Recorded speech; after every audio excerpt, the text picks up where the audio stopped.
The stage was set for what everyone expected, another noisy, one-sided debate on a popular daytime TV show known for its left-leaning hosts and heated exchanges. But that morning, something entirely different unfolded. Karoline Leavitt, the sole conservative voice amidst a sea of liberal commentators, sat quietly, composed and ready, not to spar, but to present her education reform plan with data, clarity, and sincere conviction. The live audience hadn't yet realized that this moment was about to turn the usual script upside down. Across the table, Rosie O'Donnell, the famous actress and outspoken panelist, was clearly gearing up for a confrontation. Known for her sharp tongue and no-holds-barred style, Rosie leaned forward the moment the cameras rolled, eyes narrowed like a lion stalking its prey. The other hosts, some smiling knowingly, some preparing their own interjections, welcomed viewers with their typical energy, eager to witness the fireworks. Before we begin, tell us where are you watching from, also subscribe. Karoline began confidently, detailing her proposal for education reform, a bill designed to return autonomy to states, support teachers with meaningful resources, and expand vocational training opportunities for communities often overlooked by traditional academic tracks. She spoke not just from policy briefs, but from personal experience. Her childhood spent in New Hampshire public schools, the bipartisan group of educators who helped craft the bill, and the $8 billion earmarked for practical trade programs and teacher incentives. A few heads around the table nodded in acknowledgement. One host even muttered, that's interesting. But then Rosie cut in, her tone dripping with condescension. "Let's be honest here," she said, waving a dismissive hand. "What qualifies you to tell teachers how to do their jobs? You've never taught a day in your life. You're not a parent, and honestly, this just sounds like another politician reading polished talking points for the cameras." The room shifted. Nervous laughter fluttered. One host lowered her gaze, scribbling notes. The atmosphere thickened. Karoline's hands rested calmly folded before her, her face unflinching as she met Rosie's gaze squarely. Rosie pressed on, voice rising slightly to cue audience applause. "How many classrooms have you actually stepped foot in? How many lunches have you packed for kids? This isn't real policy. It's performative politics for headlines." The crowd stirred uneasily. Karoline took a measured breath, touching the silver cross necklace around her neck. A small gesture of grounding. She had faced skepticism before. Too young, too polished, too scripted. But this time, she was prepared. Not just with facts, but with a quiet, unshakable resolve. Rosie's voice sharpened. "You're playing to the cameras, selling a narrative to donors who don't see past your polished smile. This isn't about kids. It's about clicks and applause." Karoline remained still, her gaze steady and unwavering. Rosie wasn't finished. "You don't come from hardship. You don't understand the struggles in urban schools. From the Bronx to Detroit, you're a small-town idealist pretending to play on the national stage." The tension was palpable. Some in the audience murmured. Even the usually unflappable co-hosts exchanged surprised glances. But Karoline's moment had arrived. She reached into her folder, pulling out a single sheet of paper. With calm clarity, she addressed Rosie directly. "Since you brought up my bill, can you show me which part excludes urban schools?" Rosie faltered, her smirk slipping. "I didn't say it excludes them. You're implying that." Karoline interrupted gently. "So can you point me to the section that supports that claim?" Rosie reached for her notes, but said nothing. The silence was deafening. Karoline smiled softly and continued.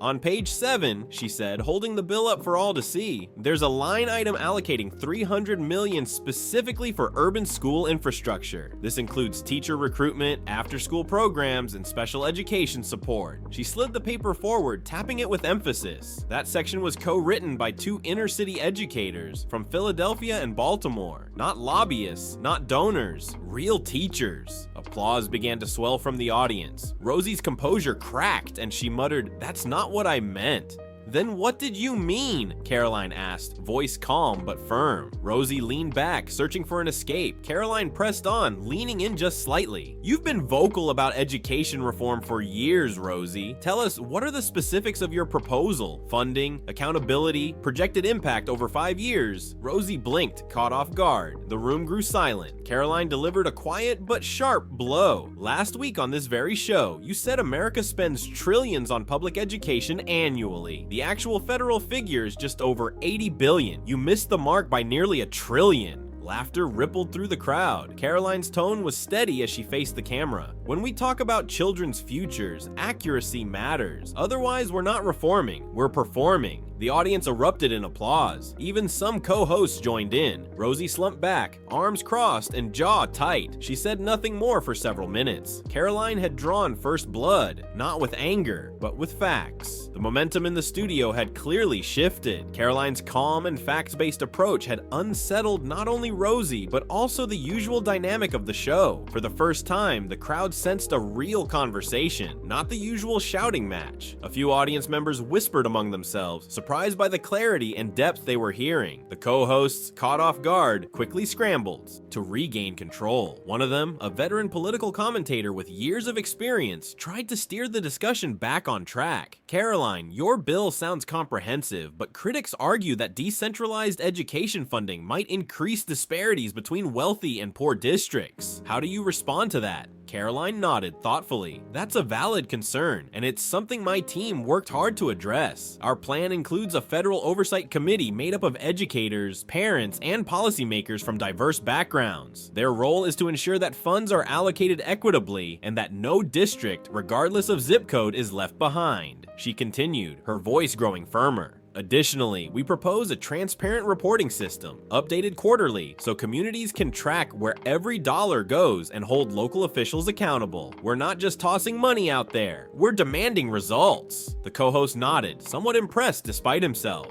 Okay, but what about teacher unions? Many argue that they resist reforms like merit pay or flexible curricula. Won't this bill face intense pushback? Karoline smiled faintly. Change is always difficult, especially when systems are deeply entrenched. But we're working alongside unions, not against them. In fact, two of the bill's architects are union leaders who believe that incentivizing excellence and providing professional development benefits everyone. She paused to emphasize, the goal isn't to punish teachers, but to empower them with tools and recognition they deserve. When teachers thrive, students thrive. The studio audience began to applaud again, some even standing. The atmosphere was electric, and the panel seemed to sense it too. Rosie, now noticeably quieter, interjected, but what about students who don't want to follow traditional academic paths? You mentioned vocational training, but some argue that pushing kids into trades can limit their future options. Karoline nodded respectfully.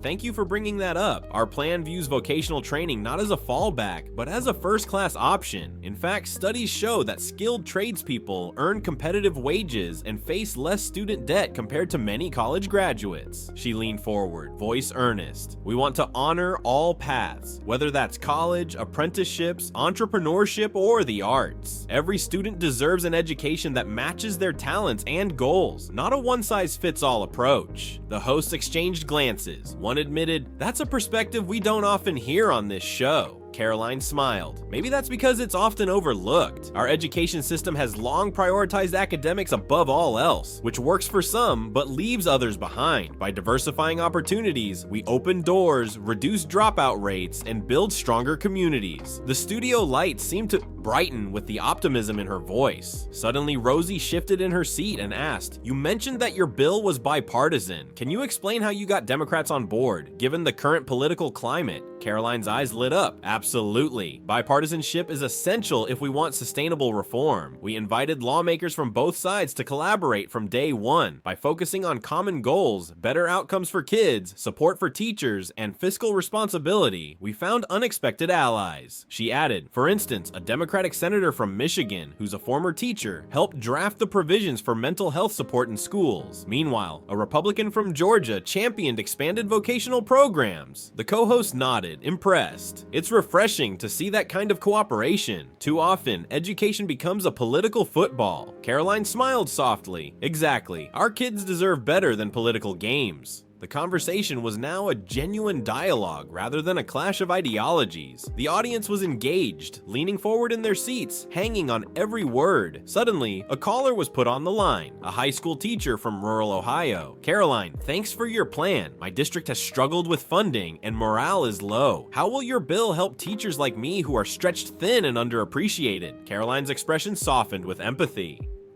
Thank you for your dedication. One of the core aims of the bill is to raise teacher pay, especially in underserved areas, and provide resources for classrooms. We're also expanding professional development programs to help teachers grow and feel valued. She continued, we want to build a community where educators are supported, respected, and rewarded, not just with words, but with action. The teacher's voice trembled slightly. That means a lot. We need that. Karoline nodded. We do. The host turned back to the panel. Well, Karoline, you've certainly brought a new tone to today's debate. Any final thoughts? Karoline looked around the room, then directly into the camera. Education shapes the future of our nation. It's not about party lines or personal agendas. It's about our children, our communities, and the promise of opportunity. If we work together, listen to each other, and focus on solutions rather than sound bites, we can create an education system that truly serves every American. The studio erupted into applause. Rosie, for the first time, offered a genuine nod of respect. As the segment ended, the usual cacophony of voices gave way to thoughtful silence. For that moment, amidst the glare of cameras and flashing lights, real progress had been made. Not through shouting, but through listening, respect, and shared purpose. As the applause faded, the host signaled for a short commercial break. Off air, the energy in the studio was palpable. Karoline felt a mix of relief and anticipation. She knew this was only the beginning of a long road ahead. Backstage, a producer approached her with a quick smile. You really shook things up today. The social media buzz is already off the charts. Karoline smiled tiredly. Good. That means people are listening. The producer nodded, then lowered his voice. Heads up. The next segment is more confrontational. They've lined up critics who think your bill is too ambitious or even naive. She took a breath and steeled herself. Bring it on. I'm ready. The break ended, and the cameras rolled again. The second panel was notably more aggressive. Sharp words, skeptical glances, and probing questions designed to test Karoline's resolve. One critic, a policy analyst known for his conservative views, wasted no time. Karoline, your plan sounds great on paper, but in reality, the federal government overreaches here. Local control has served us well. Why should taxpayers foot the bill for a sprawling bureaucracy? Karoline responded without missing a beat. I respect local control. That's why our bill empowers local districts with funds and decision-making. But history shows us that without federal guidelines and oversight, disparities grow worse. This isn't about big government, it's about fair government. The critic leaned forward, skeptical. Fair to whom? The federal government doesn't know the needs of every community.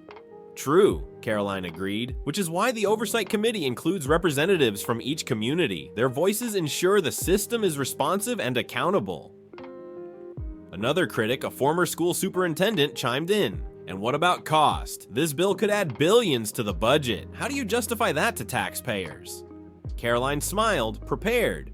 Investing in education is not a cost. It's an investment in our country's future. Every dollar spent on improving schools pays dividends in reduced crime, higher employment, and a more innovative economy. She paused, letting the weight of her words sink in. We also propose reallocating existing funds and eliminating wasteful spending. Efficiency is key. The panelists exchanged looks. Some seemed impressed, others unconvinced. Karoline pressed on. If we don't act now, the gap between wealthy and poor districts will only widen, leaving millions of kids behind. That's the real cost. The conversation grew heated, but Karoline maintained her composure, responding calmly and clearly. Near the end, the host turned to Karoline with a pointed question. Some say your plan is idealistic and won't survive political battles in Congress. What do you say to the cynics? Karoline's eyes hardened with resolve. I say that every major reform once seemed impossible. Civil rights, social security, women's suffrage. Change is hard, but not impossible. With determination and coalition building, we can make this a reality. The show ended with a standing ovation, not just from the studio, but reverberating online. Outside, Karoline was greeted by a crowd of reporters, microphones thrust toward her. She answered questions with grace, her message clear and unwavering. As she drove home that night, the city lights blurred past, but her mind was sharp with plans and possibilities. Tomorrow, the real work would begin.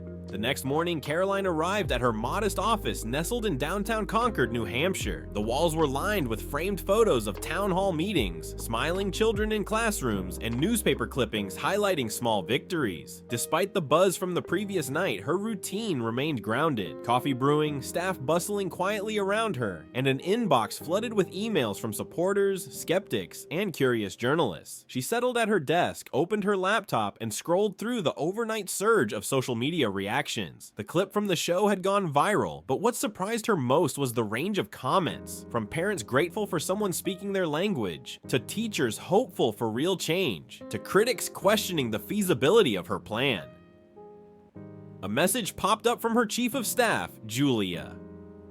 Morning, Karoline. We have requests for interviews from several national outlets. Also, a meeting this afternoon with the Education Committee. Looks like they want a deep dive on the bill. Karoline took a steadying breath. Let's prioritize the committee briefing. The media can wait. Julia nodded, understanding immediately. You want me to prepare a detailed briefing book? Yes, with clear summaries and key talking points. We need to arm our allies and address concerns before they become obstacles. Julia smiled. On it. As the day wore on, Karoline met with educators, policy analysts, and community leaders. Each conversation reinforced her conviction. This wasn't just a political fight, it was a movement fueled by real people demanding a better future for their kids. During a midday video call, a teacher from Detroit shared her firsthand struggles. Overcrowded classrooms, outdated materials, and no support for vocational training. Karoline listened intently, taking notes and promising to bring these voices into the legislative process. By late afternoon, she stood before the State Education Committee, a room packed with lawmakers, journalists, and advocacy groups. Calm and composed, Karoline laid out her proposal with the same passion and clarity she had on the TV set. Questions came fast and hard, but she met each with facts, empathy, and a readiness that left few doubts. As she stepped down from the podium, a senior legislator approached her quietly. I wasn't sure about your bill before, but today you made a compelling case. Keep pressing forward. Karoline nodded, grateful but aware of the long road ahead. Later that evening, in the quiet of her home, Karoline sat by the window, watching the twilight fade. The city hummed softly below. Despite the exhaustion, a flicker of hope burned bright within her. She whispered to herself, "This is just the beginning." Days turned into weeks, and the buzz from that unforgettable TV moment continued to ripple through the political and public spheres. Karoline's education reform bill was no longer just a piece of legislation. It had become a symbol of something bigger: integrity, preparation, and the courage to speak truth in a world drowning in noise. Despite the growing support, resistance from entrenched interests and political opponents was fierce. Lobbyists pressured lawmakers, social media storms swirled with criticism, and late-night hosts threw jabs disguised as jokes. Yet Karoline remained steady, fueled by the voices of the teachers, parents, and students she'd met along the way. One afternoon, as she sat in her office preparing for a critical vote, her phone buzzed with a message from a high school student in rural Vermont. "Thank you for fighting for kids like me. I feel seen." Her eyes welled with tears. That's why she did this. Not for headlines, not for applause, but for those silent hopes tucked away in classrooms across America. When the day of the vote arrived, the chamber was packed. Cameras flashed as Karoline took the floor once again. She spoke not as a politician chasing power, but as a servant of her community, a voice for those often unheard. The bill passed narrowly but decisively. The chamber erupted in applause. Karoline's staff hugged her tightly. Reporters clamored for comments, but she held up a hand. This is just the start. Now the real work begins. As she stepped outside, the autumn sun warmed her face. A small crowd had gathered. Teachers, parents, students, all cheering. A little girl tugged at Karoline's sleeve and said shyly, "Thank you for not giving up on us." Karoline smiled, heart full. "I never will." That night, alone in her living room, Karoline reflected on the journey. The attacks, the doubts, the pressure. It all had led here. She realized that sometimes change doesn't roar. Sometimes it's the quiet, unwavering voice that moves mountains. And for every moment she'd been dismissed, underestimated, or challenged, she had the truth, her conviction, and the unwavering belief that education could be a ladder, not a barrier. Karoline leaned back, exhaled, and whispered, "This is for the kids." Because in a world too often distracted by noise and spectacle, she had proven one thing: when truth is spoken with clarity and heart, it doesn't just survive, it inspires. And that was a victory worth fighting for. If you like this video, then subscribe.